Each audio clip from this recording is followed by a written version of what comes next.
Muita gente vive me perguntando a mesma coisa já faz uns anos. Professor, qual é a diferença entre esquerda e direita?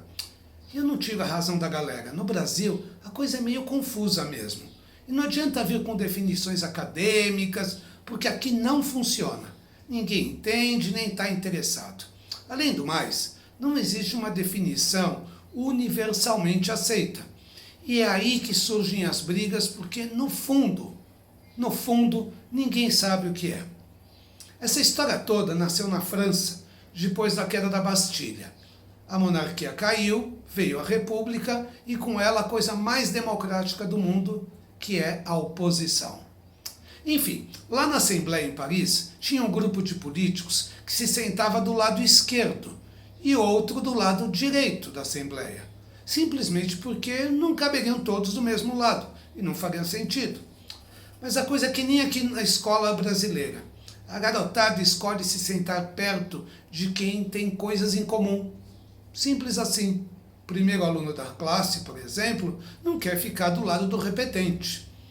Lá na Assembleia Nacional Francesa, lá no final do século XVIII, era a mesma coisa, tal qual uma sala de aula brasileira.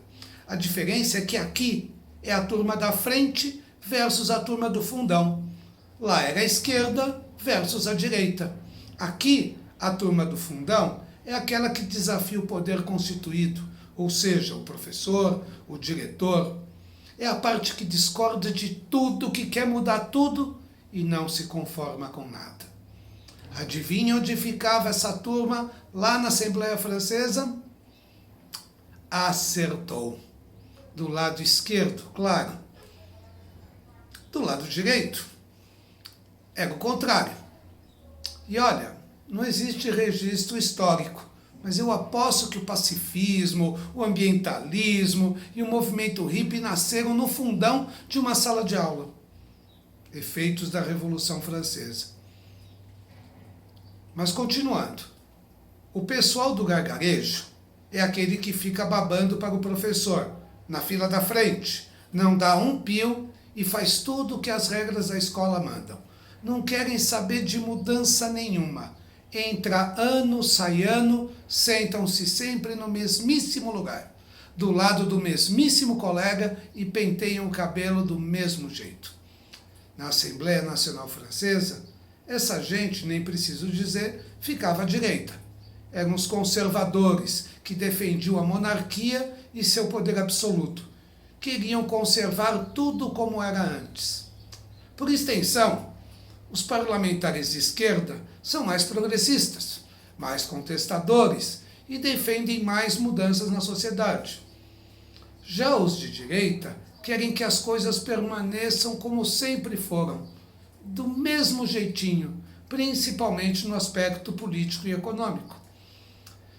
Eu não vou ficar aqui dando exemplos de cada um, porque esse assunto é mais emaranhado que ninho de João de pau. Por isso, a probabilidade de ser mal interpretado é igual a 110%. Bem, o que eu quero dizer com isso é que, para ser mais didático, o Brasil poderia adotar uma nomenclatura mais palatável, por assim dizer. Tipo, os partidos do fundão derrubaram o veto do presidente. Ou, os brasileiros da fila do gargarejo votaram a favor da volta da ditadura. Todo mundo ia entender aqui. Por esse raciocínio, os políticos de centro seriam o equivalente do meião da sala de aula. Geralmente são alunos discretos que seguem a maioria e procuram ficar perto de quem sabe a matéria, para a prova, né? Seja do fundo ou da frente. Deu para entender? Deu para imaginar no Brasil qual que é o partido que fica no meio da sala? Não vou nem falar. E antes que você me pergunte qual lado é o melhor, vou logo respondendo. Não acho nenhuma tendência superior à outra. São todos alunos da mesma classe. Os da frente costumam tirar notas mais altas, fazem amizades mais influentes e se dão bem na vida profissional e financeira, porque eles sabem se adaptar a qualquer meio ambiente e prosperar nele. Não perdem tempo com desmatamento da Amazônia, transgênicos e aquecimento global. Já os do fundão, Bem, os do fundão são apenas mais felizes. Mas essa é uma escolha de cada um, que nem time de futebol. Alguém aqui sabe qual foi o seu critério racional para torcer por este ou aquele time? Pois é, com esquerda ou direita é a mesma coisa, pelo menos no Brasil. Ninguém sabe direito porque se diz de direita ou de esquerda também. Conheço pouca gente capaz de sustentar por 3 minutos um argumento a favor de um lado ou do outro. Esquerda ou direita no Brasil é como Fla-Flu.